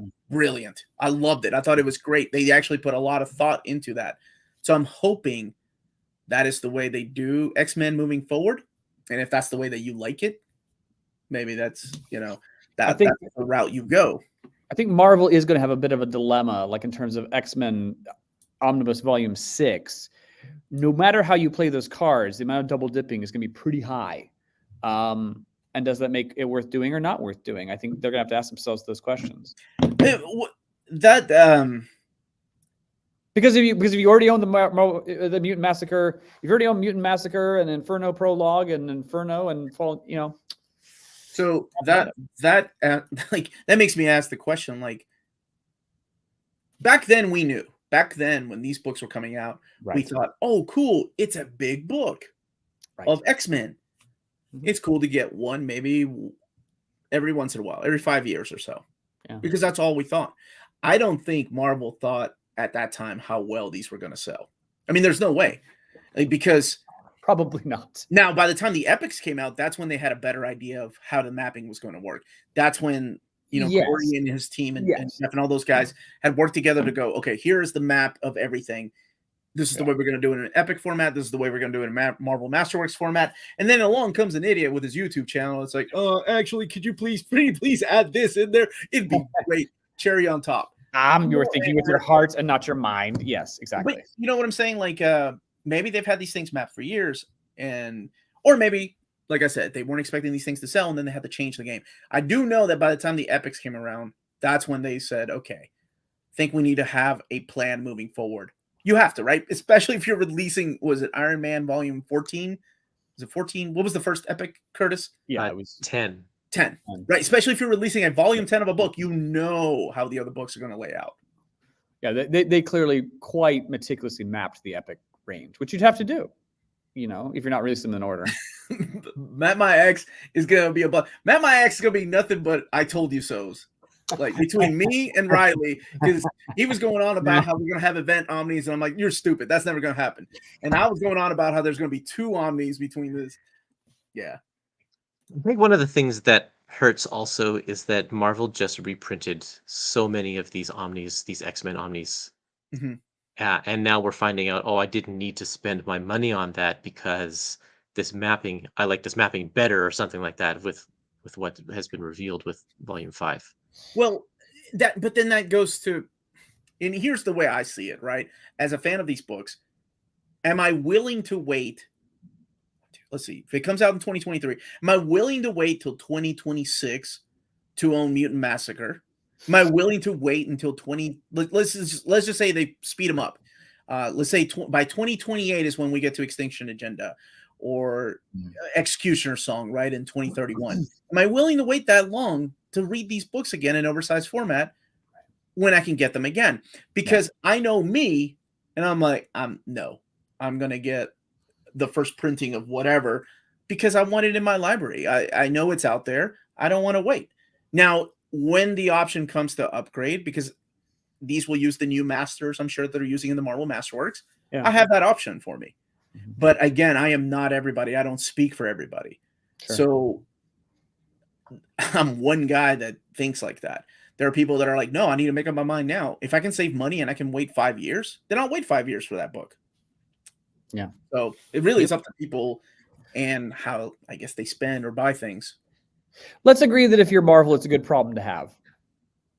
You know, I mean, from a business standpoint, I guess it was smart, right? But then some people feel like that was wrong. They shouldn't have done that, and I don't think. Well, anticipating that people, whenever these omnibuses started, you know, could have predicted all these problems, it just wasn't going to happen. Yeah. Is this how we're going to end the episode on a good note? Warning could finish us off by 2031. Got to read that event. Right. Yeah, that's right. Hurry up. I know you are not asking who Peter Gabriel is. See, read it before your dead tour. Yes. David Gabriel didn't even know there was an Inferno prologue book. I think Like a Plan might sum it up. No, that was his idea to get books out that were closer. That's when, I mean, and that's really what kind of set the way for a lot of people's mentality of like, well, surely X Factor is going to be collected in that book that's going to be between 4 and Mutant Massacre. Well, Omar, with I haven't looked at that closely, but with Volume 5, wouldn't you pretty much have all of Claremont's run in omnibus form? You're missing annual number 10. Well, okay, if you get every omnibus, right? Then you got like Mutant Massacre, Inferno prologue, follow the mutants to do. Well, and then New Mutants too, because you need New Mutants omnibus volume 2 for that X-Men annual 10, which is not in there, sure. And New Mutants annual 2, absolutely, yeah. But not everybody gets every X-Men book, right? There are some people that. No, but if you were to determine completist, you probably could. Yeah. Right. Like, look at Kurtis. Like, if Kurtis was collecting. Let's look at Kurtis. First of all, he would be having to buy K-Lags instead of those Billies that he's got. and he wouldn't have room for duck books. He wouldn't have room for comic strips, and those. And let me tell you something: those epic collections would be down at the bottom somewhere on some shelf or stacked up in a long box. My only omnibus is way down in the bottom shelf. Yeah. Kurtis, Well, thank it's not you for about streaming from position, there. We know it's going to end for to you. wait till 2026. These books are already bought in collections. Now it's an impact of existing collections. Right. And we are talking about one book. And if one book fills that gap, then everybody's happy. I'm looking at piecing, I don't know if this, maybe I'm looking at a lot of people. You don't have to buy Uncanny Volume 6 if you don't want to. You already got the books mapped up to Mutant Massacre. I don't have to. Unless they start throwing in stuff like Marvel Comics Presents featuring Dazzler and featuring Longshot or featuring Havoc, and I'm an idiot. I'm like, ooh, I need those 8 pages. I'm gonna get Uncanny 7. You know what I'm saying? Like, then that option becomes a lot easier for people that are like, I just need one book, and then I'm good until they reprint other events. Unless they don't do X Factor in that format, and they give us an X Factor oversized hardcover. So if you want those issues, throw in X Factor in Uncanny 5, slap another 25 on the price. Everyone's happy. Everyone's happy, but the people that are putting it together, dude, $25. You're talking about 8 issues. Let's see, 8 issues annual, the 3 prologue issues. That right there is 11 plus the 2 annuals. I mean, there's no way they throw those in there for $25. I mean, if they do that, then I gave them, if you go back to that video, I did pin my comment on what I was emailed. I gave them the 3 options. One of them is leaving the book as is. And then the 2 other options are what was more suggested to me. Adding in the 2 annuals, Annual 10 and New Mutants Annual 2, or putting everything in and maybe calling it a prelude to the massacre, or giving us an X Factor OHC later on. Yeah. That's what, regardless, it's stressful, but holy crap. There's a company out there that's actually willing to listen. It's just the mind-boggling thing. Whereas, amazing. Which I know it's weird to say because the customer always comes first. We have that mentality, but not a lot of people will give you the time of day. Ask the guy that has been emailing DC Comics for the last 3 years and has gotten 4 emails back. Yeah, crazy. Just saying. I like Max Appleman's comments. He says, whenever Omar and Lars go off about Omnis, Kurtis just looks like a bored child. Where's that comment? I gotta highlight waiting until his parents are done shopping for furniture. Where is that? That sounds hauntingly accurate. Thank you. Yeah. Kurtis that at 11:27. Okay, 11:27. Normal people time. We're looking at Eastern time. Oh, sorry. There we go. It's my buddy Max coming in strong. That's about right. Yeah. I can't disagree with that at all. Well, and it's why? Because Kurtis is smarter than we are. Yeah. Whatever. Well, I'm just not as it was interesting for me because I heard all of the people complaining about the mapping of this omnibus, and I'm like, I don't understand what the problem is. I needed somebody, I think it was Peter, that wrote a long comment that explained exactly what the people are having problems with, and I'm like, oh, okay, now I understand what's going on, because I really didn't know. It seemed like the mapping on the epics is actually pretty well thought out, and are there snarls that you can get particularly upset about, or is it just too well done for you to get angry over?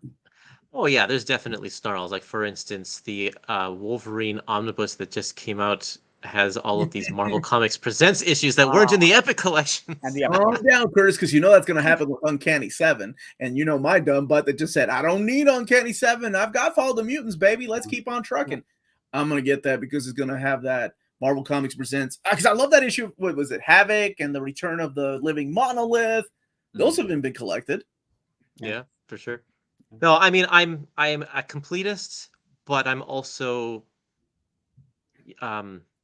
pragmatic in the sense that if there's that one issue that's in the omnibus that's not in the Epic collection, I'm not going to go out and buy the omnibus to replace my Epic collections because it's not worth it. Well, again, I remind you, you can probably buy it on Kindle. It might be on Marvel Unlimited. I mean, if you must read it, it's probably somewhere.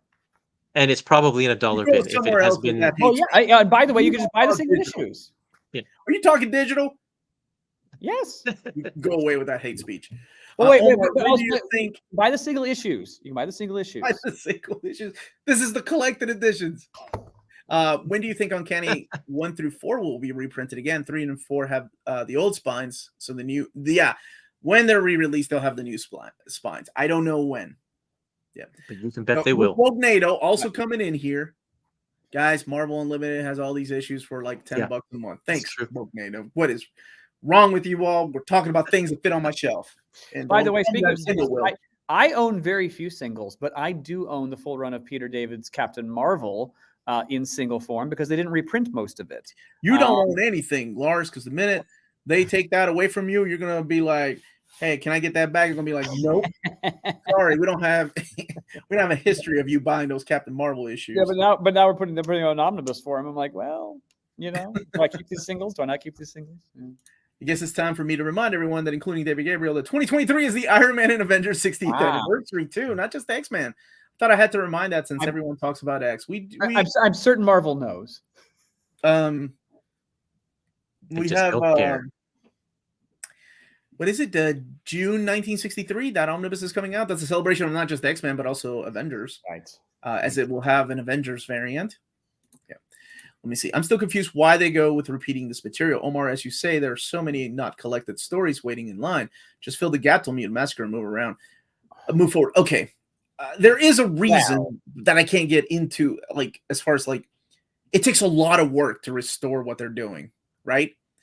And now they're putting it in omnibus format. So it's a big deal for the people that restored that. It's a big win. So I think they've already mapped out things. So throwing in something in there that hasn't been restored, they're like, that's going to make my work look weird if it's in my book. So there's some of that going on. I don't know for sure. And there are things that I can't really get into about how these things are remastered, but it's a lot of work. And that's why we are very grateful for the Marvel Masterworks line. We love the Marvel Masterworks lines, even though if you don't buy a single one, we love them because that's where we get the remasters for everything. Yeah. They also have to play the shell game of what sells. I mean, sometimes things get repeated because certain things sell better than others. You got to play that game. You know what Marvel Unlimited doesn't have? All classic Spider-Woman. Now that's what we need in omnibus format because we already have. I just want Titan Comics to reprint the color, dude. I'm gonna reach out again, see when they can talk about that. I don't know what the plan is. Just rejoin, probably off topic, but remember Young X-Men? The Mark Guggenheim series, right? 2008. Did everyone ever make? I don't know if they made a complete collection. They definitely made 2 small trades. Yeah.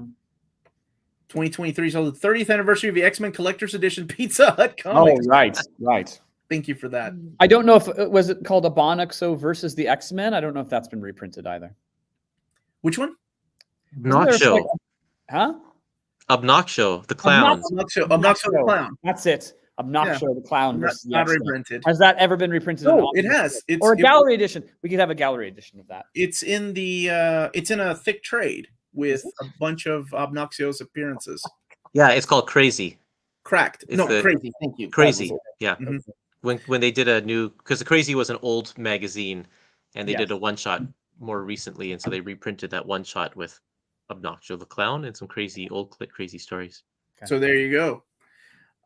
23 is also Sergeant Fury's anniversary. David Gabriel, Sergeant Fury Epic Collection Volume 2. No kidding. Hey, that one has been that's been, now that Ant-Man #2 is out of the way, we can get some Sergeant Fury love now. Yeah. So on Monday it was a really interesting conversation. Everybody, came in with their ideas, and I just sent Marvel that afternoon the best ideas that kind of encompassed everybody's thoughts, right? That were upset with the mapping and how they can handle it. And what they do is up to them. And but he immediately emailed me back and he was like, let me talk to my team. He gave me a reason why it wasn't, and then I gave him a reason why it should, which is up to them, right? Mm-hmm. But we will see. So hopefully we'll get something. I will say, though, regardless of what they say, not everybody's going to be happy. Because if they decide to print the way they want it to be printed, the way that I announced it, there's going to be people that are going to be upset. That if they decide just to add 2 annuals, there's going to be people that are upset that they didn't add everything. If they decide to add everything, people are going to be upset that it's not the book that they announced and they wanted it that way. So it's a case of not everybody's going to win, but hopefully they will find some middle ground to please. Yeah.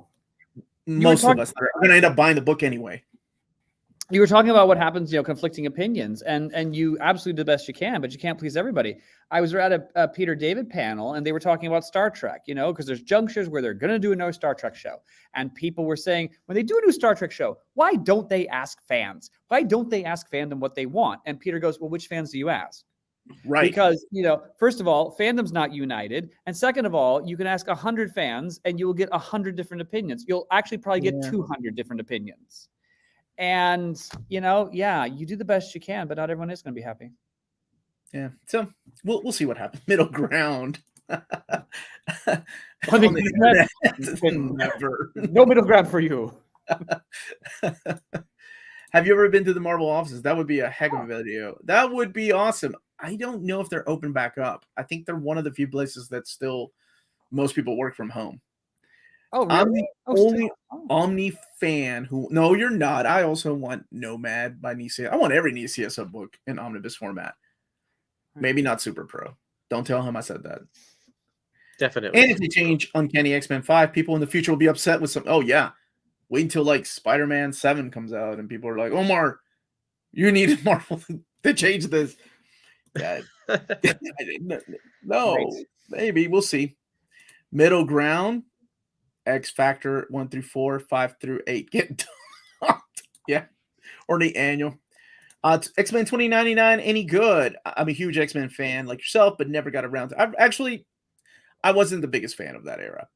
I wasn't the biggest fan of X-Men. I like, honestly, the 2099 era, I can only think of, I really liked Doom, and I loved Spider-Man. Those were my favorites. Yeah. Ghost Rider had some cool X-Nation was fun because it was like the new kids on the block, not the band, but like the new characters. And Humberto Ramos had just come over from DC Comics drawing Impulse, and Marvel got him to do a new book, and it was a kid book. So those were like some of my favorites, but yeah, I thought X-Men 2099 started really strong. I really liked it at the beginning, but then pretty quickly it didn't have any real direction or anything like that. Yeah, I enjoy and like and respect X-Men 2099. I'll buy it. It's not particularly the best. Part of the problem, I think, is just that, like with Spider-Man 2099, it's still Spider-Man. Even though it's Miguel O'Hara, it's Spider-Man. And X-Men 2099, there's a sense that it's X-Men in name only. The characters don't correspond to the characters you would expect. So it's like, well, here's a whole bunch of characters, but they're the X-Men. But it's still good. Right, and I think that and was also the era of comics when I lost interest in a lot of things and just kept going with the X-Men title because it was part of my blood. In that era, a lot of things were slipping through the cracks, let's say. Had a cool cover. Be very polite. And I like Skullfire. Still feel bad for Serpentina. Yes. I remember enjoying Metalhead was cool. I remember enjoying Halloween Jack. I remember thinking Halloween Jack. And then John Francis Moore actually used Halloween Jack later on in his X-Force run. Yeah. And Halloween Jack has a cool twist to his character, but I'm not going to reveal that. No. On a bright note, Thor by Jason Aaron Omnibus is in stock at Cheap Graphic Novels currently. There you go. Received my copy. Thank you, Lady Vesperia. Very well. Yeah, very good. And check out cheapgraphicnovels.com and tell them your mint condition sent you their way for free shipping on your next order, first order, after your first order. Yeah. Let me get a couple comments and then we'll wrap it up. X-Men 2099. It is by Ron Lim. Ron Lim. And I do like Ron Lim. That was one of the biggest draws for sure. Yeah. I agree with Kurtis on X-Men 29, despite enjoying it overall. Yeah. I think it's really interesting that we're going to get that, though. Yeah. That's crazy. You got a letter printed in X-Men 29, that's a must-buy omnibus for you. Yeah. I hope they print it. It won't, it probably won't knock your socks off, but it is an interesting book. It's a very interesting book and it has Ron Lim art, and it's worth getting. This comment this is perfect. I definitely want to see that too. The Spider-Man, Mexican Spider-Man comics. I'd love someone to translate those and release a collection. Curtis, me and you will work on that. I'll do the translation and you can do the color touch-up restoration. Sure. And we will we'll just sell it to Marvel. We'll get it to David, and David's gonna be like, what do I do with this? It's illegal for me to even print this because this is owned by like somebody else. Be like, well, I guess I'll make my own omnibus. But yes, Mexican Spider-Man all the way. if anything, for Gwen Stacy. Ay, Dios mío. All right, let's see. Press sent too early. War of the Realms in the same way Van Omnibus contains King in Black, Absolute Carnage. Yep, that is true. I was reading a letter page and thought they're reprinting the letter pages. Sometimes. I don't know if X-Men 2099 will. There comes and that's the thing about X-Men Volume 6 and 7 too. Those will have the letter pages because they're using the Masterworks, and every previous X-Men Omnibus has had them. But when you get to the event Omnis, they don't have a right. They don't have the letter pages. Not even I don't think so. Yeah. The prologue to Inferno. Muppet Babies definitely didn't have the letters pages. I'm so sorry, Kurtis. All of those letters I sent. Mexican Spider-Man brought to you by Mexican Coca-Cola. Yeah, nice. Nice. Tight. Would Omar rebuy every X-Men Omnibus? Yes. I don't even need to read the rest of that. Because I am an idiot. If they come out with editions that played 90s theme music, I don't even need that. Just throw me an extra issue in there. Throw me some nice retouched artwork. I'm in, baby. I have bought oh my gosh, I'm an idiot. I have bought Blu-rays and then upgraded to 4K because of the slight upgrade visually that nobody in my family appreciates but me. I'm the only moron sitting on my TV going, did you see the difference in that? Did you see the difference in the 1080p going to 4K? No, my kids are like, what are you talking about? It looks the same as streaming. And I'm like, no, it does not. You have to watch it in 4K. This is the continual debate in Doctor Who circles because there's a Doctor Who story that had a clip from the Beatles. And it was included in the UK edition, but not in the US edition, because including the Beatles in the US edition would have completely broken the bank. And so it's like, do you run out and buy a multi-region player just so you can buy the Region 2 copy of Doctor Who The Chase because it has the Beatles? Or do you just watch it on YouTube? The answer is yes. I'm like, go watch it on YouTube. It's on YouTube. What is wrong with you?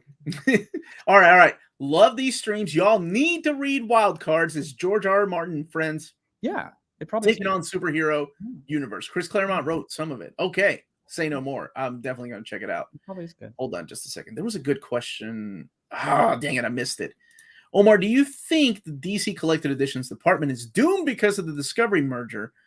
No, man, I'm a hopeful thinker. I think things will shift around, and I think things will pick up at DC again. I don't see any particular reason why they would be. Right now, there are 0 Omnis, and I think that's what's freaking people out right now in the catalog. Which is unusual because even at the hardest times they had in 2020, we still saw 1 or 2 Omnis in the catalog. There are 0 Omnis in the May, June, July. There are 4 months that have no Omnis. Now, they very well last minute could be like, hey, that's what I honestly thought they were doing with this last set in the catalog of all these reprints. They were like, hey, let's get a bunch of reprints out, fill up the catalog, focus on new projects. I thought they were doing that, but maybe they were just rushing things out to kind of restructure. And I think that's probably what's going to happen. They're going to have a restructure, and they're going to come out stronger. But I'm also a hopeful thinker, so I don't know. I'd be a little surprised if it spilled down that low. Now, there may be other things going on. I mean, they may be, as you say, restructuring or retrenching independent of the merger, but it seems like the merger, the biggest problem is that they're kind of taking the strategy that the previous bosses at HBO, Max and whatnot had, and throwing it in the dumper and, doing something new. But I don't know how much this will impact DC Comics. Dude, I can't speak on it because everything is a rumor right now. Sure. Well, of course. I don't think it's all doom and gloom over there as people want it to be. A world where they're not doing DC Collected Editions remains kind of unthinkable. I think people take advantage of times like this and start spreading negativity and all these lies. Like, no matter, how bad, like I got forwarded all these videos from all these experts on why Marvel lost the rights to Conan, and I'm just sitting here in the middle going, I can't say a word. Jesus Christ! These morons are spreading these false information, and that's what happens, right? Like, so I get messages and I get emails, and sometimes in the comments are like, hey, so I heard that blah blah blah, and a lot of it is from rumors, and that's nothing. Like, there's no facts being thrown out there other than the All that we know is Discovery, HBO and all that. That's all shifting, and the comics department is being It is. affected. We just don't know how yet. Really quickly, there's a super chat right here. Thank you, Austin, for the super chat. Why did Marvel skip reprinting Spider-Man Volume 4? Did they? Maybe they needed a reminder. And honestly, they pumped the brakes on, as you probably saw, on reprints this last batch, and they'll focus back on them again. Yeah. Let's see. I think going back to that conversation just for a second, the DC Comics is part of DC Entertainment, right? Correct. Like they're under that umbrella. Whereas Marvel, I don't know that Marvel Comics it has the same sort of parent company that DC does. It's funny like their you- relationship with Disney is way different than DC's relationship with Warner Brothers. That I think you're onto something there, because like the way that DC Comics was forcibly moved out to Burbank, most of the people who were working there didn't want to go to Burbank. To be integrated into DC Entertainment, that's not happened with Marvel. Yeah, and so when there's huge top changes like this merger with Discovery, it probably will impact DC in a very different way than the Disney merger affected Marvel Comics. Yes, yes. I think as you say, then bigger issues can affect DC if people can be bothered to remember that they exist, within that company, and sometimes they do and sometimes they don't. Yeah. So as of right now, everything's speculation, and there is no writing on the wall that DC's coming to an end. It's just I doubt waiting around. I suppose it is slightly odd that there's not more omnibuses on deck, but maybe. If you got to write a comic book, which comic would it be, and what would your plot be? Mine would be Spider-Man becoming a dad and asking himself, would Ben want him chancing that his kid be fatherless like him? Oh, having a chance of it's kind of a little bit of what the plot of Spider-Girl is. If you've never read that, it's excellent. Wolverine, but there are so many directions you could go with that type of story, so it's a good plot. Wolverine and Wolverine drinking at a bar. That's the plot of my issue. It's very meta, very Grant Morrison-y, if you will. Some people compare me to Morrison. I don't know about that, but me and Wolverine having some beer at a bar, talking about life. That's it. Kurtis, who would you write? Alf. No. Why? I don't even know. I've I never probably thought about would. this. Really? I've never thought about this before. I would love to actually. It's not a character. I'd probably write something more like a biographical comic of some sort. Something to do with comics. So because I just finished reading the Jack Kirby book by Tom Scully, and that one was super, super good and inspired me to try and do something. So I'm actually going to see if I can get something done. We'll see. Dude, that is really cool. And you're a talented guy, so I'm sure you can make that happen. Yeah. Lars, you are not so talented. What would you write? I'm kidding. How do I follow that up? I just called him talented. Okay, Lars read his G.I. Joe book. Come on. I know. The one book that I don't talk about.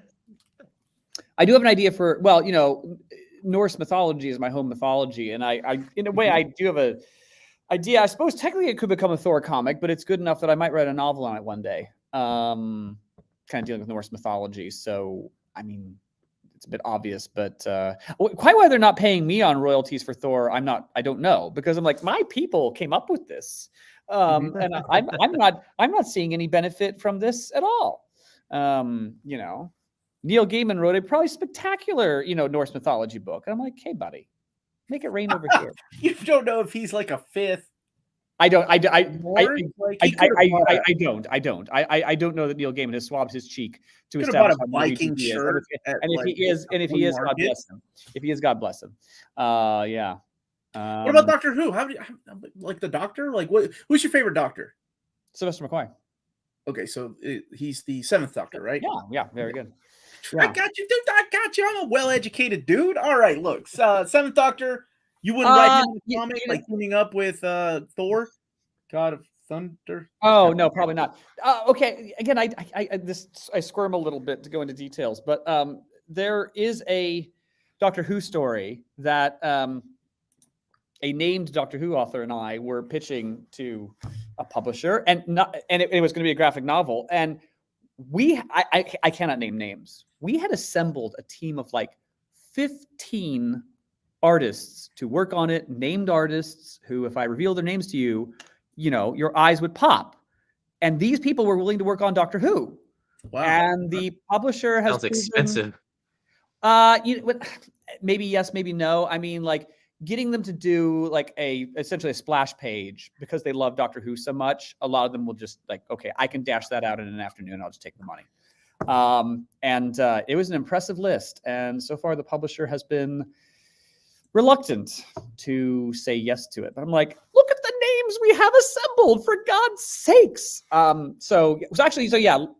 A creator and I have done a Doctor Who story that's not gotten anywhere. So we'll see. But Is that a case that you have to you have to pitch it to is it Titan that has the Doctor Who license? I'd rather not say. Oh, Yeah. okay. But you can only pitch it to them because they have the Well, I rights. can only pitch it to a license holder, certainly. Yeah. Yeah. Right. All right. How about Lars? Let's write the Dazzler Thor. That would be good. That would be good. Are you watching House of the Dragons? I thought it was great. Yeah, I'm It was enjoying great. it. I thought he was very good in House of Dragon. He was also good in Last Night in Soho. And That was Morbius. a really good movie. I did not see Morbius. I'm told he's the best part of the movie.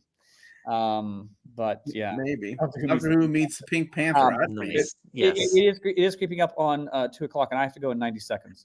Oh, all right. I Well, tremendously enjoyed this. on that note, I just want to remind everybody to smash that like button on the way out. Lars, where can people hear your wonderful voice whenever you're not here pitching your Doctor Who, Thor, Dazzler? Yes, comic? I'm on madnorwegian.com, and we have just announced that we are doing 2 more volumes of About Time next year. We're doing second editions of our Tom Baker book.